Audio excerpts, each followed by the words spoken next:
Good evening. This is Naz here on SG1 Radio. Hope you all are keeping well and safe.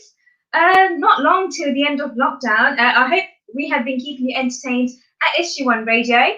Well, I've been trying to do my best. Hopefully, I can say the same for everyone else too. But today, I'll be speaking with someone whose music we have all grown up listening to, dancing to, and associate such lovely memories with. Someone who gave British Asian music an identity in this country. I don't think he needs much intro, to be honest. So, without further delay, can we please welcome Hunterz? Hey, Hey, how are you doing? how you doing, Naz? You okay? I'm very well, thanks. And thank you so much for joining us here on SG1 Radio. No worries. Thanks for having me. It's an absolute pleasure. And, I was telling my sisters as well that I'm interviewing you today, and literally it's like hiding that fangirl moment. But Hey, that's cool.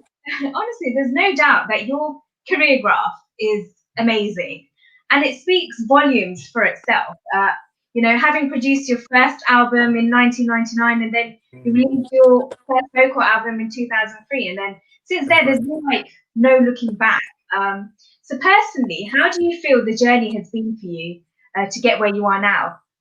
The journey's been really good, Naz, we come from a big musical family, so I was really blessed, very blessed, to be brought up in such an amazing environment that gave me the platform right from the start.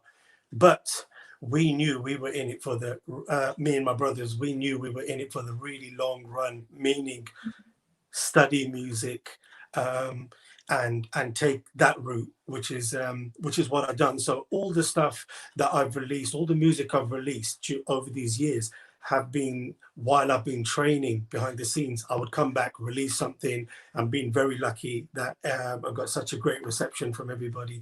Then came back and started training. And you know what, Naz, I'm still doing this to this day.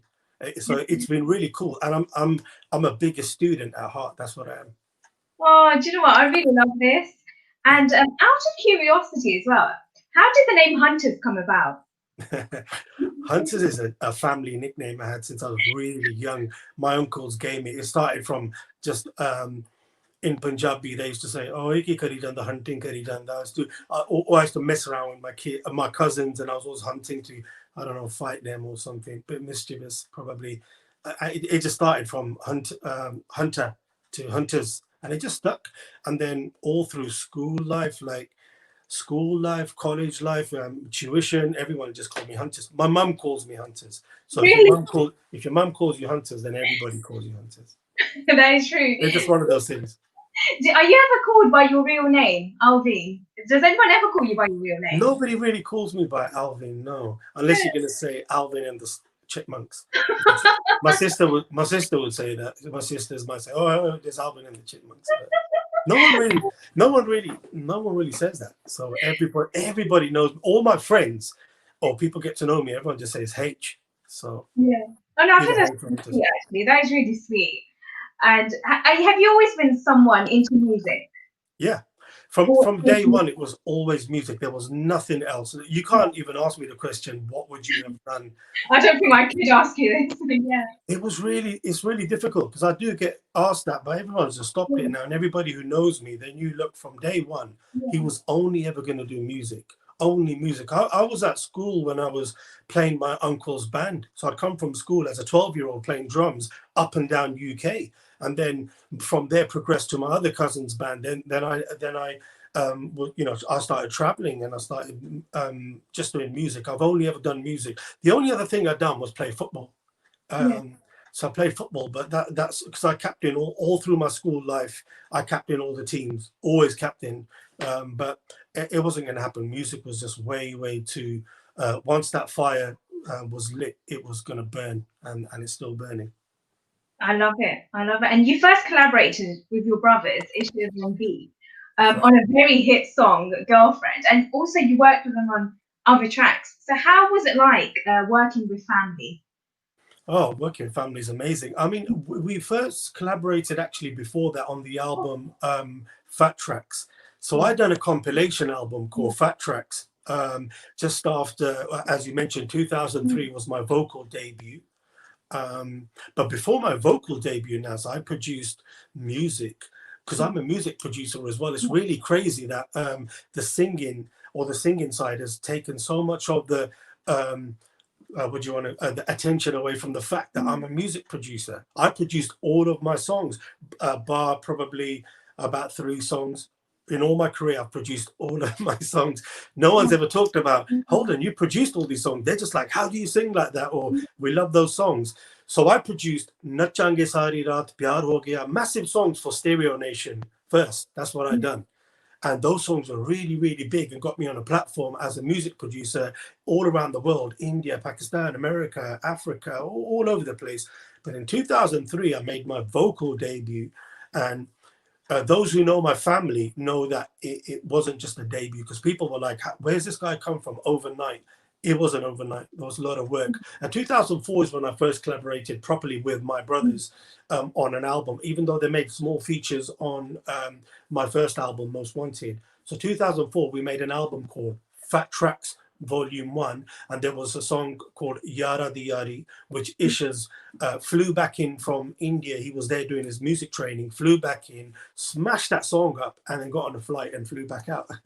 Oh, brilliant. Oh my gosh. And 2005 as well, it's been quite interesting for you as well, because you co-wrote and sung the single Reasons alongside the band UB40. So how did that come about? Wow, that was amazing. That was a friend of mine who was who knows UB40. He listened to this story. So at that time, I was probably working on the Hardy Hardy remix. So one of my remixes. Oh, that's one of my favorites, I'll be honest. Yeah. I think I was working on that at the same time, and I had a phone call saying UB40 want an Asian artist on on Reasons. But here's the catch: they want to hear something by tonight. Now, you don't work with a band like UB40 and be given like 3-4 hours to write something. I was like, listen, I need about a week. Let me write something proper. But it wasn't. So I just stopped my session that I was doing, started writing. The first thing that come up, I recorded it, I sent it back. And then, so this must have happened during the day pretty quickly. And then that evening, I got the phone call, and I actually was on loudspeaker with Ali Campbell, Robin Campbell, the singers from UB40, the main brothers, and they were just like in their most brummiest of accents, like, oh, we love it, can you come into the studio? And from there, it was just, I couldn't believe it. This is the biggest reggae band in the world. The biggest reggae artist is Bob Marley, and I believe the biggest reggae band ever is UB40, so it's an honor to work with them. Oh my God, I'm just feeling really excited hearing about it. And you mentioned about producing your own music. So where do you get all your inspiration when you are creating new music from? Well, I set myself a challenge right from the beginning that I'm a multi-genre music producer. Yes, and a multi-instrumentalist. I play bass guitar, I play guitar. I went to a private music school that my dad sent me to for the western side to learn guitar. At home, the eastern side, so Indian classical music or the folk music or tabla. Tabla is my first instrument.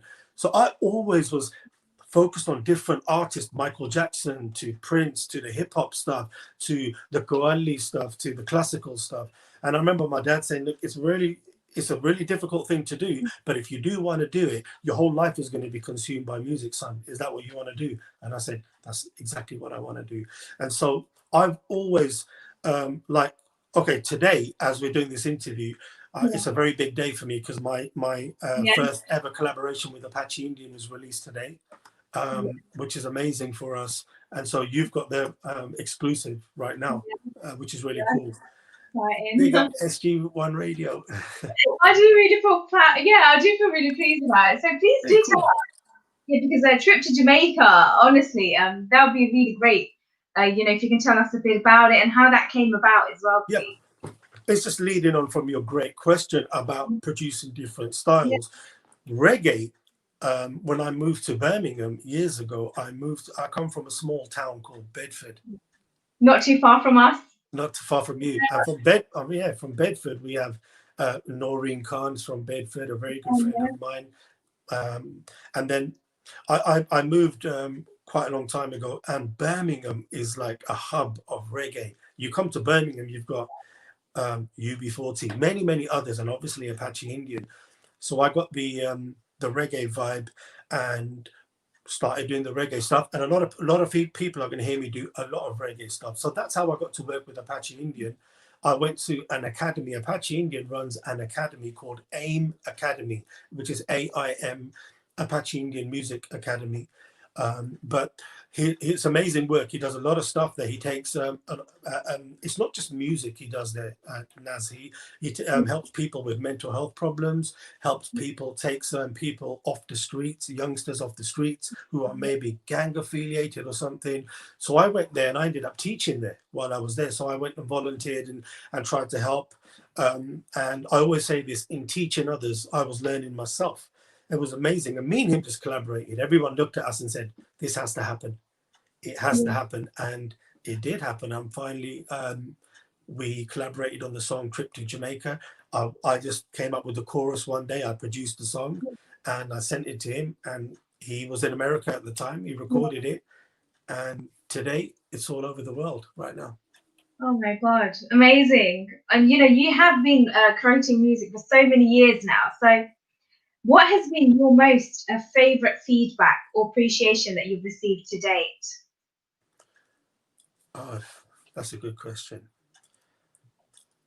I just think it just doesn't stop. I've been all over the world. I've been very lucky, and we're about to do it all again. Yeah. It's just, especially a lot of the artists that are out now, up and coming. All of them. It's like I get messages from all of them. Everyone has a favorite or this, but someone once said to me, they said, most of these artists, a massive percentage, you're one of their favorites. And I was like, I would never. I don't think of those things. No, I think they're very right. Actually, I'll be honest. You will be a lot of people's favorite. I actually don't think of that. All I think of this, I set myself a really high bar of where I want to get to, and it's a really high bar. And what it is with me, I'm music first. I'm all about the music. I'm not about this video, this many girls in the video, this many cars in the video. I'm not about nothing. I'm about good music. I come from a really harsh background when it comes to music, really hard background, and that's how it should be. It's about the music. And I feel nowadays with some of the artists, and I like to encourage them. I never ever discourage. I say to everybody, because Naz, a lot of people, they do say, and some of them rightly so, me and you discuss this, sometimes the quality is not there. So rather than you're trying to bring the artist down, I say to them, listen, do your homework, because we researched. We came from an era of researching. Ask somebody, go study, get it right, because you're going to keep getting it wrong until you know what you're doing. So my biggest thing, the answer is sorry to carry on, it's a bit of a long answer. My biggest feedback, my best feedback is when someone says, you inspired me, even if it's a little bit. So that's really cool. You can't beat that. It's priceless. Oh, that is really sweet, actually. Speaking about favorites, I know every guest I've interviewed have found it really hard to say, but what has been your most favorite composition to date? Because my guess is you'll say Rele, but I want to see what you have to say. Rele is your favorite composition? You've got it right. I know, right? Yeah. Oh, wow. I'll tell you a really funny story about that. So when I recorded Rele, which was back in 2003, and I'd just been on touring the world with Stereo Nation for 2 years, living out of a suitcase, flying everywhere. And I came back and had to now record this album, my debut vocal album. And then now you have digital discs where you can save your mix and then recall it. But we were working on an analog disc. So when you're doing a mix, for those who don't know about mixing discs, so you've got all the different faders. Whatever song you're working on an analog disc, you've got to save your mix. Finish it. Don't change the faders. Once you're happy, the levels are set, finish your mix, then you can continue with the next one. Okay? So me now, after we've been working on a mix for about 8 hours, I got this idea. And I ran to the studio. It was my studio anyway. I ran to the studio, my engineers there, the whole team. And I said, stop. And they were like, we're just about to put a mix down of one of the songs. I said, stop. I've got this idea. And they were like, oh, this man's like a mad professor. And that's exactly how I am. Papers everywhere, music everywhere, a dictaphone going off. I said, no, no, no, no, stop, stop, stop. So I made the beat really quickly and I recorded the melody. And the look on my engineer's face was crazy. His hair's all up here like a mad professor. His glasses were steed up, you know, working on this mix for about 8 hours. But that song was really, and I laid the mix and I said to them, listen, no matter what I record now, what I've recorded before, that's great. They're looking at me like, this is mad, because we've been recording for 7 days a week, you know, about 14-hour sessions plus. And this guy's just coming and said, don't worry about it. This is the one, you know, and it was really. So I recorded it. The next day I came back overnight. I stayed awake overnight. My writing partner, who was in India, I had to ring him at UK time 6 in the morning, so 5 hours ahead. We wrote the song. I went, sang it. The rest is history. It is literally history. Moving to current times in the music industry, is there anything particular about the music industry we have now that you don't like or would like to see some changes in? I'd like to see more. I'd like to see more different artists. Yeah. It seems like a lot of people are sounding the same. Yeah. Yeah. I'd like to see a variety. Yeah. I like to see more of a variety. I want to see singer-songwriters. I want to see different artists. People bring something different. Like I was never afraid to do something different. I released like really an Arabic theme kind of vibe because I like Arabic music as well. I released that when it was Bhangra dominated. Yeah. But I just went with where I was at that time, and I've always stuck to that. It's like today now. We've released a reggae song. We're talking about an Arabic kind of song. Then I've got my remixes coming out. Yeah. So I would like to see people take more risks. Yeah. Take more risks. Do it, especially you've got social media now. We were signed to a record label. This is what it's going to be. You go into the studio. The album has to be out at this time. I did like that pressure. Although making music now in luxury of your own home in your own studio is much better because you can take time with it. But I want to see more variety. Don't be afraid to experiment. But I also want the quality to go up. We need to go much higher. Absolutely, absolutely. Because the thing is, in recent times, even with people I'm speaking to as well, a lot of people do say they miss the era that we had great British Asian music. And why should people be saying that? With over the years, like, it seems like there was a time that we had where we really enjoyed music.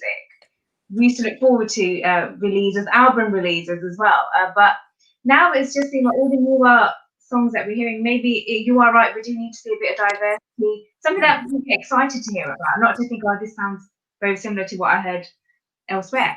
That point that you've just made there is probably the most talked about or probably the most frequent topic I've always been involved in. Wherever I go, most people say that era, that time, particularly in the Asian. If you look at the UK rap scene, look away from the Asian scene, they're flourishing, man. They're going to different levels. The artists are all coming out. They're doing really cool stuff. They're like, they could be in their golden age, and it hasn't stopped for us. At some point, maybe India took over, and a lot of the sound went over there because India used to look over to the UK, as you know, but then their industry has really, really, really gone to another level. So I believe we're at a kind of transition period, and the UK is going to come back because I'm going to make sure it comes back. I'm one of the people that's going to press a reset button, and it's very easy for me to fly over to India and join that bandwagon, which I'm sure we'll talk about my brother V afterwards, you know, the amazing stuff him and Guru have done. But no, I feel real passionate about the UK Asian scene, meaning artists from an Indian background, Pakistani background, Bengali background, Sri Lankan background, wherever, our subcontinent, and the ones who are born here. Let's go. Let's do it. Great to everybody over there who are doing great stuff. We'll support them as well because it's our culture. But we are over here, and we've really got to do something for the UK. We have to do something for the UK, and we need to bring that vibe back. The album that I'm doing right now is the first step to bringing that sound back, that feel. honestly, like the era when I look back is it was the late 90s and the early 2000s.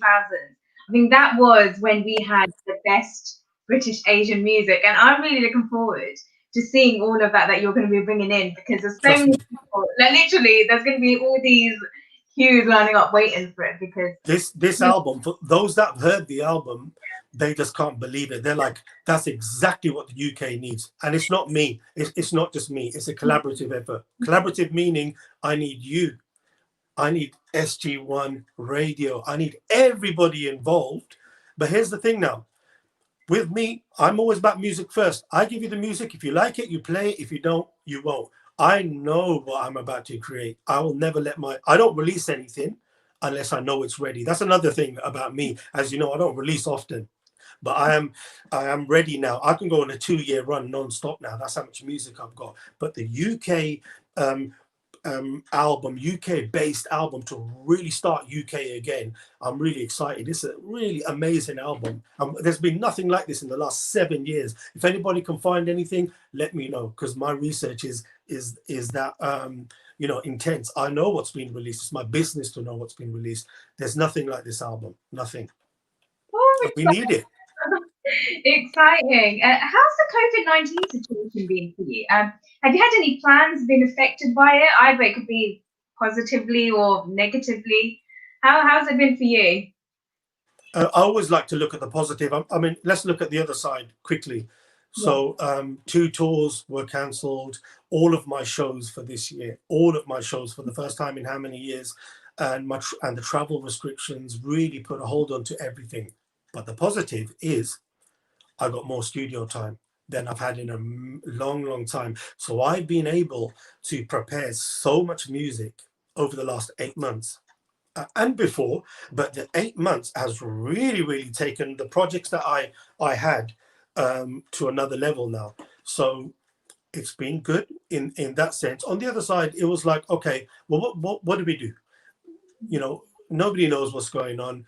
Nobody really knows what's going on. As long as everybody stays safe and stay positive, and that's the most important thing, to stay positive. I just locked myself in the studio, locked myself away, and I said, I'm going to come out all guns blazing. And that's exactly what I'm going to do. No, absolutely. And other than music, was there anything else that you like to do during lockdown? Don't tell me you want to line up, right? So that's what everyone literally. I like to train, so I'm training. A lot of my friends are professional bodybuilders. They're a different level, so I've always been. I like to train, but honestly, my whole time is taken up by music. If I'm not studying music, I'm researching music. I'm making music. I'm practicing music. Other than that, I like watching films. I really like to. My day starts like this: wake up in the morning, start my riyaz. Riyaz means practice, so I'll start my practice, and then I will go and train. So I'll work out, and then I'm doing intermittent fasting, so I don't eat till like 1 o'clock. So I may have a cup of tea, a coffee. I'll train, and then I'll eat about 1 o'clock. And then because I've trained during my rest period, I might put a film on, or I might put a history channel on or something. Like there's a channel on YouTube called Biographics, amazing historical facts they got on there. So I'll just watch something like that, and then I'll get straight into the studio session, maybe around about after 2:30, as you know, from about 2:30, 3 onwards. I'm in the studio. That's what I do at the moment. So that's it really. Music, exercise, films, because that's all we can do at the moment. I can't really travel anywhere. It's a very good routine you've got set up, actually. Yeah, I'm a bit like that. I'm a bit like, it has to be like, a routine. Yeah. So after the pandemic, is there any way you'd like to go on holiday? I know I'll be booking my flights as soon as it's safe for us to go out. I can't wait to get on a plane. But have you planned anything? There's so many places I'd like to go to. So I was about to fly to Vancouver, Canada, to go and shoot a video there, which I think we're going to redo. I'm going to go to Dubai. I'm going to go to Pakistan, India. I'd like to go to Sylhet. Yeah, you must, honestly. So where to go when you go to Sylhet? Of course, I can't wait to go. I've got a lot of friends from Bangladesh or Bangladeshi backgrounds. And we're always talking. They're like, "Hey, man, we need to take you there." And I'd like to collaborate with some of the artists, Yeah. and mix with the Bangla sound. I'm really proud of what Mhm. everybody's doing right now. It's really, really cool, and it's been a long time coming. And now they found their sound, their space. You create your own space, and it's going to be huge. I'm telling you, it's going to be huge. It really, really is going to be huge. That Bangla movement that's going on right now, and I'm there to support it. A lot of them artists are my fans, as I am their fans as well. So Brilliant. we've already had conversations. I'm not going to say much, but you will hear something Okay. really soon. But I want to go everywhere. I'd like to go to away from music. If it's got nothing to do with music, I want to go to. I'd like to go to. I'm into mountains. I want to go to Switzerland, or I'd Oh, like to go Switzerland is Austria and places like that. Yeah, so nice. Nice for a skiing trip, I would say. I'd love. I, th- I I, think. I think we're going to go there, but because it's me, the people who are going to take me there straight away said, "Oh, while you're there, you need to shoot a video over here." I was like, I just want to go and just Isn't that visit. great? Yeah. So I think we probably will end up shooting a video there. Yeah. Well, it can be a business and pleasure holiday in one go, I guess. It's, I think wherever I go, I think music's always just going to be a part of it, and I'm cool with that. Oh, but out of curiosity, what is currently on your music playlist? Are there any particular artists or genres you like to listen to a lot these days? I'm loving Afro beats. Oh, Loving Afro beats. I can't name all the artists, but amazing movement. I mean, the music come out of Africa, particularly, I believe, Nigeria, and just taken over the world. Just taken over the whole world. It's amazing. And before that, it was probably reggaeton. But Afro beats right now is just amazing. yeah. Absolutely amazing. I love it. Oh, brilliant. And you've worked with a lot of great artists, as with such as Taz, Stereo Nation, Sukhbir, DJ Vix. Is there anyone particular you haven't worked with yet, but you would like to collaborate with in future? So many artists. I'd like to work with Adnan Sami. I'd like to work with Adnan Sami. Now, do you know what? Your collab with Adnan Samir, I can see it working really well. Well, when we first met, it was Yeah. amazing because I met Adnan Sami twice. The first time I met him, he pulled up in a car at a party in Mumbai in India, and we had just released Nachange Sari Raat, and Yeah. he pulled up in a car. We just arrived at the party before him, so as we're walking in, he didn't know we were going to be there, and they were playing it in the car. And then the second time I met him, he sang Rele to me. Yeah. Really? Oh my God, that is brilliant. He's an Honestly, amazing artist, one of my yeah, favorites. yeah, he is really brilliant as And well. there's loads of others as well, loads Yeah. of others that I'd like to work with and probably am going to work with. Yeah. Oh my gosh. Earlier on in the interview, you're talking about V as well. So, and tell us how he's getting on. Okay, so my youngest brother V is probably like, he produces for Guru Randhawa. Guru Randhawa is like probably one of the biggest Asian artists in the world Yeah. right now. They broke every record in Indian history, and not only that, YouTube history, Yeah. YouTube worldwide. They've amassed like 4 billion plus YouTube views. My brother produced Lagdi Lahore Diye, Made in India, Downtown, the latest one, Baby Girl, High Rated Gabru with Manj Music. So those are massive, massive songs. And him and Guru have just created history. That's my youngest brother. He's my real brother. And we're really, really proud of him. Oh He's my actually moved to India now. God. More recently, he just, which is really good. He's helping people from UK. So Junaid Kaden has just released a single that my brother done, and my brother managed to get that onto the T Series record label and their YouTube channel, which is great. It's brilliant, honestly. So when are your brothers coming back again to work on a new project? We're already doing it. So the Turn It Up album, my brother Ishas, who sang Yara Diyari and Girlfriend. Yeah. Let me tell you a story about Girlfriend. I wrote Girlfriend for myself. I was in the studio, Oh, and okay. then I wrote it. But because I always think as a music producer, first, I heard it in my brother's voice, and I said, you know what, that's going to sound better in his voice. That's what a real music producer does. You don't say, no, I want this song. No, it will sound better. So I sent it off to my brothers, and then my brother V reproduced it. Isha sang it. I wrote it, and that was I got amazing response. But we are getting back together on the Turn It Up Volume 1 album. So Turn It Up Volume 1. The reason why I called it Turn It Up is very simple. The UK scene has been turned down, but we're going to turn it back up. I think that's brilliant. That's brilliant. So 2020 is now coming to an end. Yeah, thank God. Yeah, I hope 2021 is a bit better. Literally, 2020 has given everyone nearly a heart attack, I think. But what's your calendar looking like for next year? What are you planning to bring to us? I want to release more music in 1 year than I've ever released, ever. That it's as simple as that. That's the whole my when I have my team meetings, that's what it is. We are ready. And also these are challenges for myself. I want to be released in the most genres ever.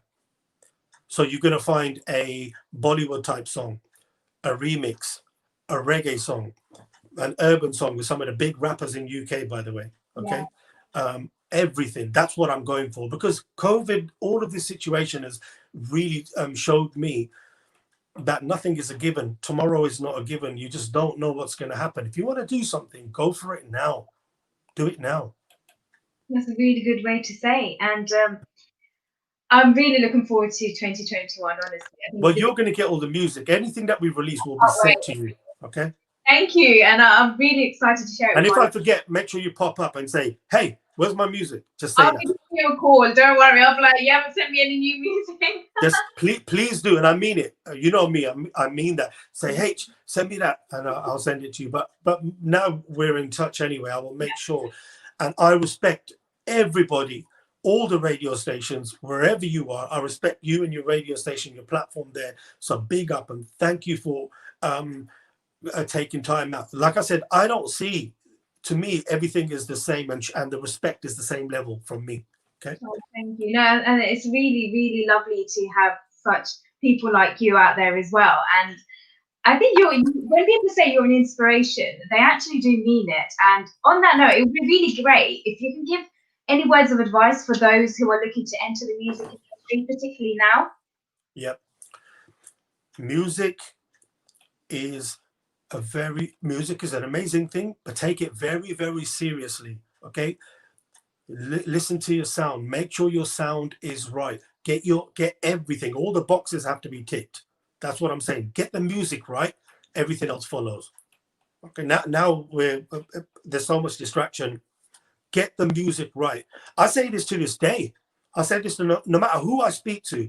It could be any artist. I say music comes first. Don't talk to me about nothing else. Because when your music gets played on radio around the world, anybody who doesn't know you, they can hear the sound first. They're either going to get it or they're not, or it won't even make it on radio. So get your music right, okay? And if you're not sure, reach out and ask somebody.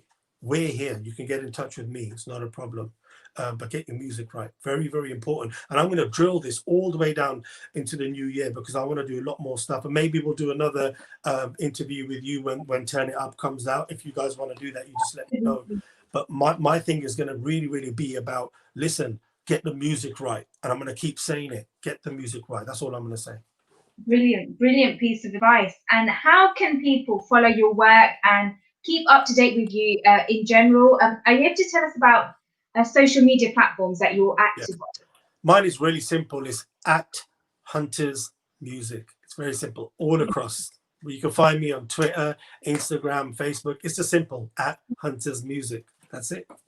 Oh, brilliant. Well, I have really enjoyed this session, chatting to you and getting to know your work as well. And honestly, there's been so much of your journey that I genuinely do feel that a lot of people can learn from. And it's been great to hear this journey of yours and how you made it to literally the top. And, you're still very humble and down to earth and accessible as well, which is something very rare to see. So thank you so much. No problem. Thanks to you. Thanks to everybody at SG1 Radio UK. Yeah, big up everybody. And I really look forward to sending you the new album. You should have that album in your inbox in January. As soon as it's ready, I'm going to send it to you and then just play it to everybody, and you can give me your feedback. I really, really, really can't wait for you to hear that. So thank you for having me. Oh no, honestly, it's been my pleasure. And for myself and everyone at H1 Radio, we definitely wish you all the very best, and we look forward to seeing your work. Thank you so much. All the best. Thank you. Thank Bye bye. you.